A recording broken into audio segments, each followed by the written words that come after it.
তোমাকে ছাড়ার সিদ্ধান্তটা আমার ছিল না, তবুও ছাড়ার শাস্তিটা আমিই নিয়েছি।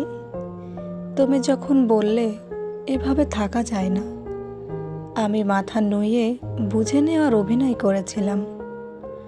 আমারে ছাইড়া যাইয়া তুমি যদি সুখী হও, তাহলে আমার ভাঙা বুকের কোনো হিসাব থাকতো না।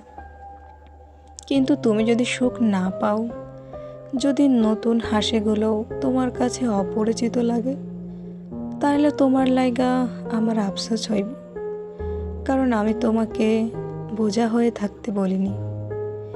আমার নিজের কাছে তুমি কখনোই বোঝা ছিলে না, তুমি ছিলে আমার শান্তি।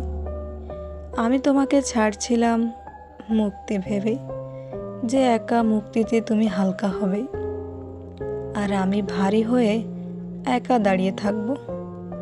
রাতে শুয়ে শুয়ে এখনো ভাবি, হয়তো আমার হাত ছেড়ে তুমি ভুল দরজায় ঢুকেছ, হয়তো আমি তোমার শেষ নিরাপদ জায়গা ছিলাম।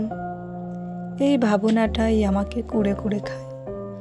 তুমি জানো, আমি তোমার কাছে ফিরে যেতে চাইব না, অভিযোগও করব না, শুধু দূর থেকে বলবো, আমারে ছাইড়া যে যদি তুমি সুখী না হও, তাহলে জানবে আমার ভালোবাসাটাই তোমার জন্য ভুল জায়গায় পড়েছিল।